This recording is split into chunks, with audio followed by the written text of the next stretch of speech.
We finally start school and Yoshida makes his grand return. Chainsaw Man Part 2, Chapter 2, Chapter 99 just dropped today.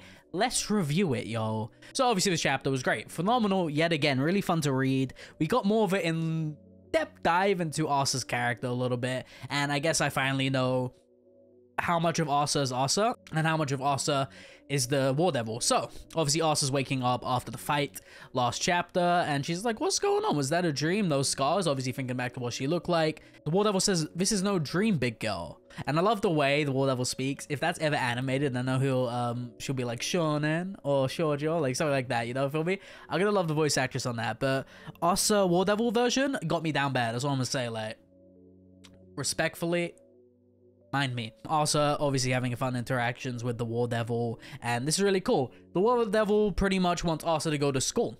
And this is really weird. If I was like, why do you want Asa to go to school? She says she kept her alive because, you know, first of all, she killed everyone, so she has to go to school so it doesn't look suspicious, pretty much. And also, she wants to look for someone. That someone is the Chainsaw Man. The Chainsaw Man is supposedly going to Asa's high school.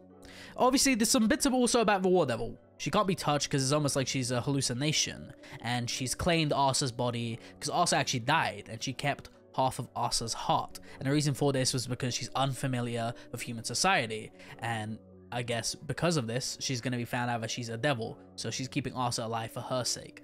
That's pretty cool though. Back to that point of wanting to find someone. Asa asks, hey, why do you want to go to my school so much? She's like, because Chainsaw Man's there. And he was like, wait, what? She said a devil killed by a Chainsaw Man was found clenching that button.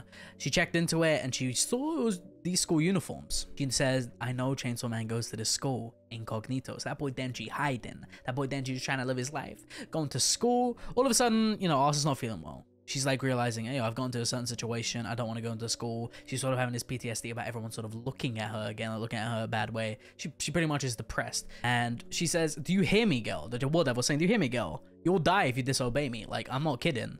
And she's like, I'd rather die than go in there. All of a sudden, you know, she's starting to panic a little bit. And that boy, Yoshida, comes out of nowhere like a good-looking Chad. He says, hey, are you okay? And Asa looks up, it's that charming boy Yoshida, and he says, want me to walk you to the nurse's office? And all of a sudden, the War Devil was just like, hey, ask that boy if you know what Chainsaw Man is, ask that boy. So I don't know if she can sort of sense about this octopus devil contract type of thing. If she can, then that's really, really interesting, and I believe she can. We'll go through that in a little bit. Asa won't budge, doesn't want to ask him, and she's just like, all right, let me go into your body. She does like a JJK Sakuna type thing, but literally forces her way, goes into her body, and says, hey, boy.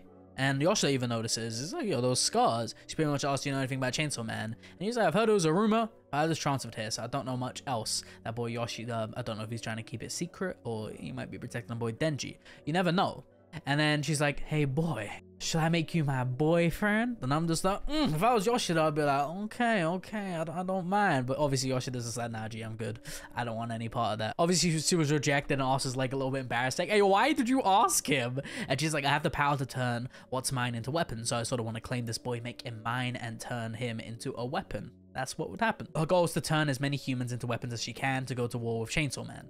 Kind of wild. Nice plot, but we're getting over that. This is what Asa sort of like realizes. Sinking in, she was like, ayo, I've gotten involved with some serious shit right now. Like it's probably an understatement. Some serious shit right now. She says, this devil killed my teacher and the class prez. I mean, the War Devil is bad news, right? The scarier a devil's name, the stronger it is. And she questions, can I turn back into a human after all this? Like, what's gonna happen? And she's having all these thoughts in this current moment. She's like, I have to talk to a devil hunter. You get this creepy little thing, or the War Devil popping up behind her. She's like, spill the beans about me to anyone and you're dead. It's almost like out of like a horror thing. If these scenes were animated, I really can't wait to see if they actually are. And judging by the popularity of Chainsaw Man, one day this will become a possibility. So this is fucking great. She says, you can't hide your thoughts from me. I am you. You finally understand your situation.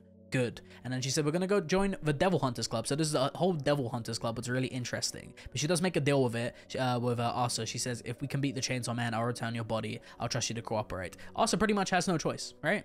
Like, no choice whatsoever. And then obviously at the Devil Hunter Club, they say, hey, you have a week to bring back the devil. You're gonna be in groups of 3. If you bring back a dead devil, obviously, will let you in. And it's just like, yo, what are these high schoolers doing? How OP are these high schoolers? Like, what's going on? What is going on? I don't know. So we get Yoshida, some girl I don't recognize. She does look kind of cool. I assume she has white hair. I feel like she could have pink hair too. I don't know. Maybe I'm thinking about Power too much. Maybe I'm upset about Power still. And she says, nice to meet you, partners. Then you get Asa looking shy over there. And the chapter ends. So Yoshida, this random girl, and Asa is all on a team. I don't know if this girl, we've seen her before, but from my memory, I don't think we have. Beautiful chapter though. Really can't wait to get into next week's type of things.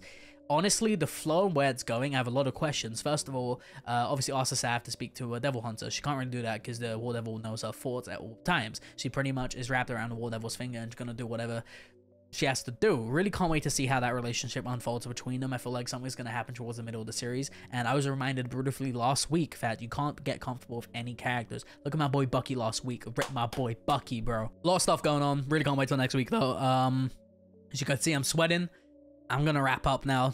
Nice. I haven't got really much thoughts. Like I said, we need a lot more plot details until I can sort of start theorizing. Some people are asking what the monkey with eyes thing is with the War Devil. Obviously, I know it's the Four Horsemen, so if you guys want a video on the Four Horsemen, I can try and like do some rereads, get some info, and I'll write a script on a video on the Four Horsemen. That would be kind of nice to fill some people in on what's going on with Asa and all of that. Dope though, Yoshida seeing him, great. I hope we get to see Denji soon. Let's wait and see. I'll see you next time. I'm trying to get to 10k. Any subs you would appreciate, Sensei. Out.